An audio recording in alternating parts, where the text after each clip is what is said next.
أعوذ بالله من الشيطان الرجيم بسم الله الرحمن الرحيم الحمد لله رب العالمين والصلاة والسلام على خير خلقه وخاتم الأنبياء والمرسلين سيد الأولين والآخرين شفيع المذنبين رحمة للعالمين محمد وآله الطيبين الطاهرين المعصومين اللهم صل على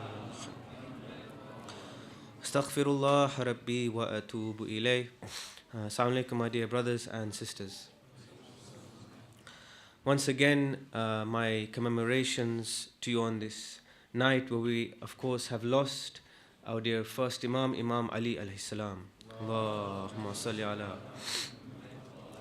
And there is always something about 21st of Ramadan, at least to me personally, which is that every time Allah has given me the opportunity to reflect myself or to give a lecture, there is a feeling, really I feel, that we have lost somebody that sometimes we have not tapped the mind of or looked at his intellectuality, looked at his breadth. At other times, I definitely see, of course, that we praise our dear Ali, and we should continue to do so because he was a man of great virtue and a man of intelligence. And what I want to do today is do service to him, inshallah, which is to see what he, if he was alive, what he would contribute to society today. What would he say? What kind of things was he remembered for? And I want to start off with a quote as respect for him, which is by Raza Shah Kazmi in his book, Justice and Remembrance, Introducing the Spirituality of Imam Ali, which some of you may have read. He says something very beautiful about how he looks at Ali. He says, our principal way of investigating and meditating upon the spirituality of Imam Ali is to consider the corpus of teachings attributed to him. No other companion of the Prophet has anything approaching the corpus attributed to Ali. Similarly, even if you say that his foundational role in the development of a whole range of sciences is debatable, sciences such as fiqh, such as kalam, theology, tafsir, balagha, rhetoric, nahu, grammar, calligraphy, khat, mystical knowledge, irfan, as well as arcane sciences such as numerology like Jafar and alchemy. Even if you say all of these things, well, he only had a debatable role to play. The fact is that he is considered by later authorities in these fields as having provided the initial impetus for their sciences, and this bespeaks the far-reaching and penetrating influence of both his formal teachings and personal radiance. Subhanallah. I mean, this book, obviously, which is in English, is one of the few books on Imam Ali alayhi salam in Western academia. And even then, even both in Hausa scholarship, even both in Western academic scholarship, and he has not mentioned certain sciences, by the way, even within both sets of scholarship, his contribution in politics and moral ethics and leadership is very, very little, to the extent that even if you were to read the works of Ayatul Mutahari and Ali Shariati, which is not too long ago, to be honest, even they say that scholars have not really tapped into his mind. What is this courage that we speak of Imam Ali alayhi salam? What is this wisdom and this transformative personality that we speak of? It is encapsulated in the following lines in Sermon 1. After Imam alayhi salam says that Allah appointed prophets to remind people of the pledge to Allah subhanahu wa ta'ala that they forgot and the pledge which they perverted. He says the following. He says, وَيَحْتَجُّ عَلَيْهِمْ بِالتَّبْلِيغِ وَيُثِيرُ لَهُمْ دَفَائِنَ الْأُقُولِ وَيُرُوهُمْ آيَاتِ الْمَقْدِرَةِ, which means the following, that we human beings were there. Why?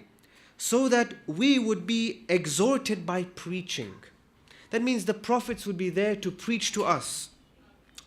And for us, that our hidden wisdom or our buried treasures or our hidden intellects would be unveiled before us, and that we would see the signs of omnipotence around us.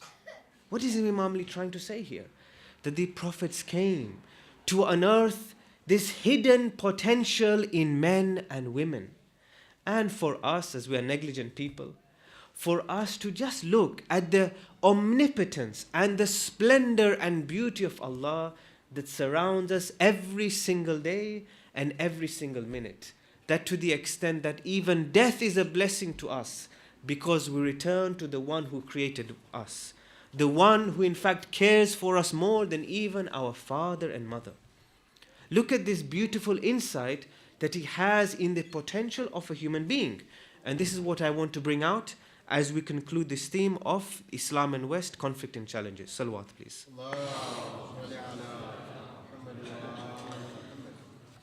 We find that in this initial vision of the Prophet and Imam alayhi salam, then that when the Quran was revealed and the reform that they were trying to bring out in society, the initial example that we see, which we often quote, is that Islam was a direct threat to the collectivist and tribal system in that Arabian society. And we know that human beings' lives and their personal decisions were governed by the tribe that they were part of and the tribal decision making, to the extent that morality was suffocated, to the extent that individual potential and individual creativity was stifled. So what did the Prophet do? The Prophet told the people of his time, don't be governed by your tribal relationships. Be governed by the belief in Allah subhanahu wa ta'ala, and be governed by your moral commitments and your moral capacities. That is why Imam alayhi salam says, which I've said in this gathering, even if there was no heaven and hell, morality itself and duties to each other would be worthy to strive for.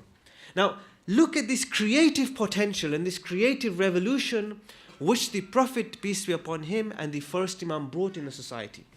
They made people think that there was something greater than the real relationships that were being formed.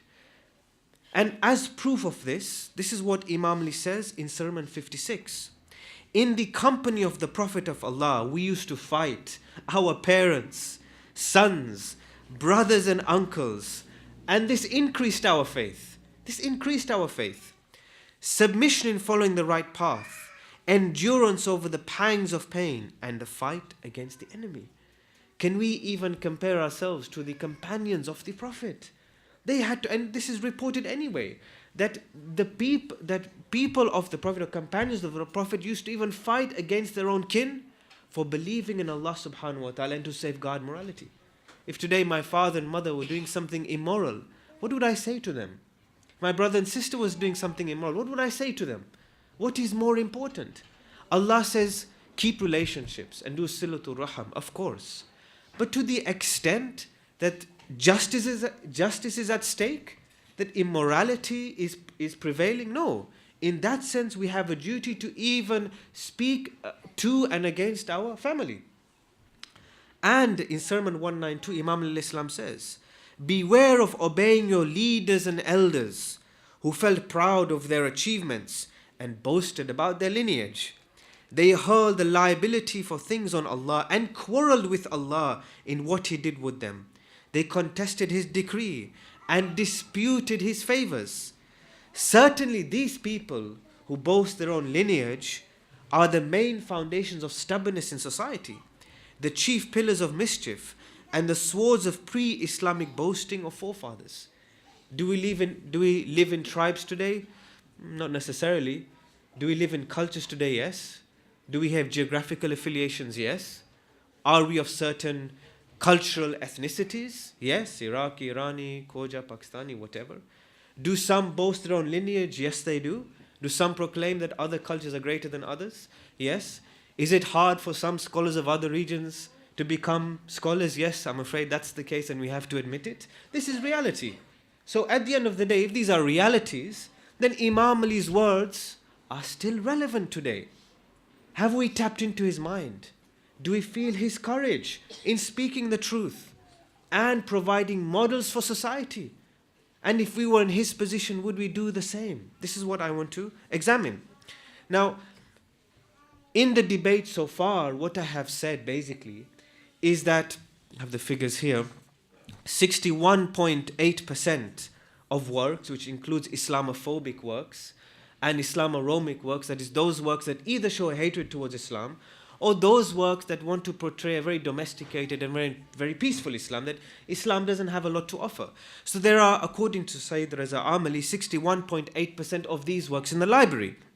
And then you have 19.1% of works after that, which are dialogue, which are very nice, and to their credit, they are good, but they don't offer any models. And then he has this figure, which is very interesting. He says there are 19.1% of works in your universities and libraries which account to the following, that every 2 out of 10 works in Western academia produce works, 2 out of 10 works of Western academia try to stay away from partisan politics, historical hatred, and institutional biases against Islam. And they do try to investigate Islam's contributions in history. What does it tell us? 19.1% works we are left with in our library, which he says are neutral works, that is without bias, and the true search for ilm, the true search for reformation of society, regardless of whether we are Muslim or not. So the works can also be by non-Muslim authors. So we have 19.1%, or this 19.1% space where we have something to offer society. That's still a low figure in comparison to 61%. But one of the positives, what he's saying, is that there are works which are trying to do this project, which the Prophet and Imam al-Islam tried to do, which is to remove these biases from within us, to remove this hatred from us, and to actually try to contribute something meaningful to society. And this is where I want to bring back Ali ibn Abi Talib alayhi salam. Salawat, please. Allahumma salli ala. Now, what I want to do is, I want to use letter 53 as a case study. And over the last year, through, thankfully, your kindness, that I've been able to do some bits of research. Stanmore invited me 2 months ago, and I read out a 10-point chart, and I want to read it out again. But one thing which this lecture gave me the opportunity to do was to examine constitutional law and to actually see whether Imam Ali or whether our sources have a voice in reforming our Muslim communities, even British government, even other constitutions around the world. And I would argue that we do have a voice, or we can have a voice, in reforming the way we are running our governments and institutions and communities. And the reason that I say this is because when you look at any constitution, and most constitutions that I've analyzed, we will still go by the general structure, which is trustees or president, secretary, and we'll have, for example, that there will be a department for poverty, and that you'll have something to do with finance and voting system, etc. And all of these things, to be honest, are rather recent. They're very recent. Why do I say this? The definition of a constitution is as following. A constitution means a document having a special legal sanctity or worth, which sets out the framework and the principal functions of the organs of government within the state, and declares the principles by which those organs must operate. And that definition, by the way, are by 2 very big legal scholars of repute, Bradley and Ewing. What he's saying is that basically a constitution is a holy document where it has a very big legal status, and a constitution is fundamentally linked to the operations of a government or a community. And in those countries like USA or Germany, where there is a written document, you will even have a constitutional court that will actually interpret these documents. But then you'll tell me, well, hold on a second. United Kingdom and Northern Ireland doesn't have a written document. So how on earth is this country running? How on earth is it running? It's running because a constitution doesn't necessarily have to be written. And why is this the case? Because according to Lord Bolingbroke of 1733, he has said the following: by constitution we mean, whenever we speak with propriety and exactness, there is an assemblage of laws and institutions and customs derived from fixed principles of reason that compose a general system according to which the community decides to be governed. So this is very interesting now. It means a constitution doesn't have to be written necessarily, but there are some customs and principles which evolve, which we seem to accept, like how parliament came into power and there's a parliament sovereignty basically. And also we actually choose to be part of this governance. Now, to be honest, I don't choose to be governed by the Queen. There is actually a weakness to this. I don't necessarily choose to be governed by laws of United Kingdom. I don't choose to be governed by certain institutions of Marja'iyah. It's the same thing. Certainly, I would like to choose or have an active relationship with scholars. Even this has a repercussion, by the way, to the way our scholarly institutions are managed. So you can see governments and institutions are still in their infancy when it comes to how best to govern. Why do I say this? Only in the last 10 years, we had cash for honor scandal and government expenses scandal. So you can't say every constitution is perfect, every government is perfect. I do acknowledge the merits of a British way of running things, of course, but there are weaknesses. Why would ministers start to actually put on their tax expenses, and I have reports here, but we have no time, which was reported by BBC, that they would say, well, I'm now going to charge the government a hotel of £182 per night, and we should pay for this. So clearly there's something wrong also in the way constitutions are managed if they do not remind us of our ethical responsibilities, our spiritual responsibilities, and our duties to our communities. And Muslim communities are not perfect, and non-Muslim communities are not perfect. So Imam Ali still has a voice. But what do Bradley and Ewing say? This is a very interesting point they say. They say a written document only has authority to the extent that we, the people, are willing to give meaning to it. If today we create a revolution, then what's the point of a constitution? It goes out the window because we don't believe in the governance or the fair governance of a country. And that is why today you have loads of protests of student fees and the Occupy movement, etc. And number two, and maybe who knows, there will be a revolution in our lifetime, who knows. Number two, constitution doesn't contain everything. And number three, this is very interesting. A constitution occurs or is written down or formed after a major political event or major political upheaval. So you look at 1979 of the Iranian or Islamic Revolution, and you look at the Islamic Republic of Iran's constitution, you actually find that Article 1 explicitly states, I have it here, Article 1 explicitly states that this constitution is formed in 1979 after Ayatollah Khomeini's efforts. And you look at Article 2, which is very unique to a constitution, it's very theological. It basically talks about the Shi'i Usul-ud-Din. It talks about Tawheed, Adalat, and Imamat, Nabuwat, Imamat, Qiyamat. So basically a constitution can be anything you want it to be.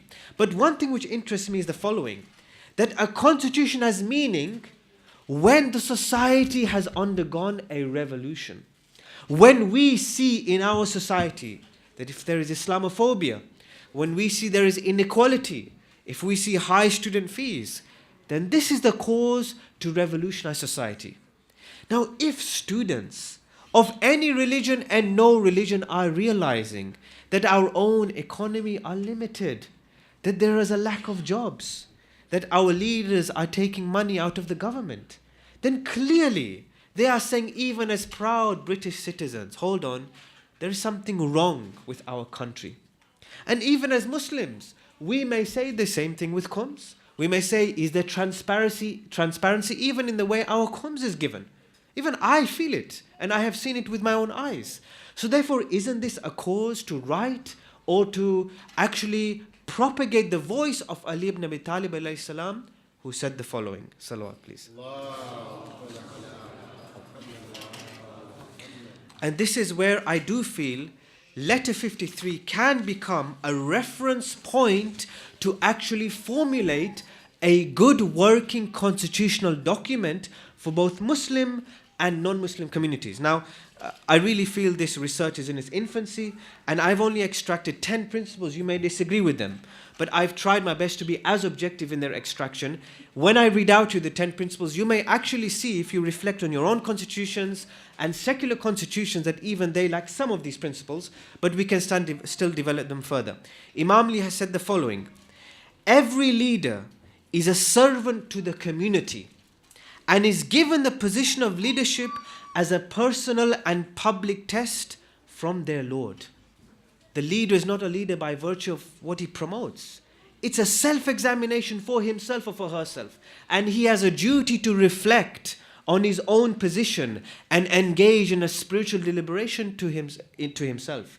How many leaders do that? Number 2, every person that takes a position of office is duty bound to curtail his base desires. This is what he told Malik al-Ashtar. In particular, pride through a careful examination of his character. I've summarized the words of Imam al-Islam. Number 3, all policies adopted must be rooted in kindness and compassion to people, without distinction of race, gender and culture. As you know, every person is a brother in terms of humanity or in terms of religion. We always say that. But do we give effect to that? Number 4, all leaders and volunteers are equal. Personalities and those with wealth are not to be favored in any way, shape or form. So how many elections are decided? On the basis of who gives funding on political parties and even in Muslim communities. Number 5, all servants that take office are selected first and foremost on the basis of their moral character. That's what he told Malik al-Ashtar to do. Their sincerity and good heart determines their position, and therefore those with a calm, forgiving and sacrificial dispositions are honored in the sight of Allah. That means we choose people basically who can resolve disputes, who are not going to get angry, and who are other calm people. We're not choosing people on the basis of whether they serve the community for 20 years or how old they are. We are choosing people on the basis of their sacrificial dispositions. Number 6, the welfare of poor people is of paramount concern to any class of leadership, and therefore the leadership is directed at helping people, not closing itself off from the grassroots. So in Ramadan, I know we may do token interfaith gatherings. I don't know to what extent. Maybe we need to know statistics. How much of our food is wasted? How much do we give to the homeless people? We actually should compile statistics of how we actually conduct Ramadan. And the 4th Imam in As-Sayf al-Sajjadiyya has explicitly talked about this. Number 7, governance is to be done with justice. All decision making and procedure must be on what is fair to all. Rules are not instruments to be exploited. And I talked about even the Bahrain constitution, which basically is a constitution that's exploited by its own monarchy. Number 8, disputes are to be handled with gentleness and patience, but never compromising facts and what is just. All leaders must contemplate daily and beseech Allah before making a judgment about his fellow brother or sister. Number 9, all leaders are required to appreciate and honor the efforts of those that work besides them. A lack of appreciation by leaders results in resentment by volunteers. And number 10, building relationship with other communities is to be encouraged. Unity does not mean Muslim unity. Ummah in that time, of course, in the Prophet's time, meant all those people under his care. So people are duty bound to build relationships with non-Muslims. Now, to my mind, I've tried to be as accurate to the words of Ali ibn Abi Talib alayhi salam. All I'm trying to say is I'm not saying letter 53 contains everything it doesn't. But this should be a reference point. Just as the British point has its reference in the sovereignty of Parliament, just as other communities have their reference point like Iranian Revolution, Muslims should have a reference point in this. Salawat, please. I hope I've tried my best to tap in the mind of Imam Ali, and I do mean it with my heart, that we should try to tap more into his mind, and I hope I've done him justice. We left off when our dear Imam was struck on the head. And when he was struck on the head, Al-Hassan and Al-Hussein ran towards the masjid in panic. They were saying, and people were saying, our Amir al-Mu'mineen, and today he is our Amir al-Mu'mineen. Our Amir al-Mu'mineen has been martyred. The Imam was restlessly trying to struggle, and blood was pouring out. He picked up dust on his forehead, and he said, Minha khalaqnakum wa fiha nu'idukum, rubbing the dust. وَمِنْهَا نُخْرِجُكُمْ تَارَةً أُخْرَى. He recited the verse of the Quran, Bismillahir Rahmanir Rahim. From it we created you, and into it we shall send you back, and from it we shall raise you a second time. Al-Hasan said to Ibn Muljim, O accursed person, why have you killed my father?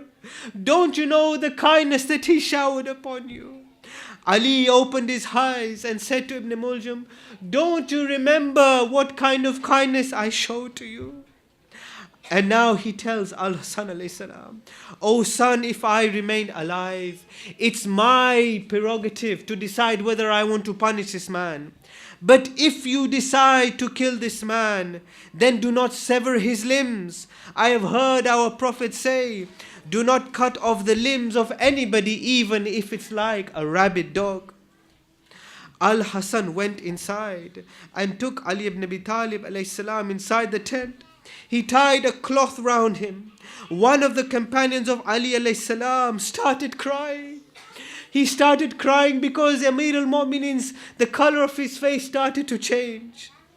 And when Imam alayhi salam saw this companion crying, you know what Imam alayhi salam said? He said, do not cry, O brother of mine. I am going towards heaven. And now this companion says to Imam Ali, I know you will go to heaven, but I cry because I am separated from you. Who will take care of us? Who will help the orphans and the widows? I say to you today, brothers and sisters, who is taking care of our orphans and widows? What fight do we have in Ramadan about moon? And yet it is the orphans, widows that are of greatest importance to us. Oh Ali ibn Abi Talib alayhi salam, if Allah has kept your soul alive, we are separated from you and humanity is separated from you. Inna lillahi wa inna ilayhi raji'un. May Allah forgive us all. Please also forgive my shortcomings. Surah Al-Fatiha.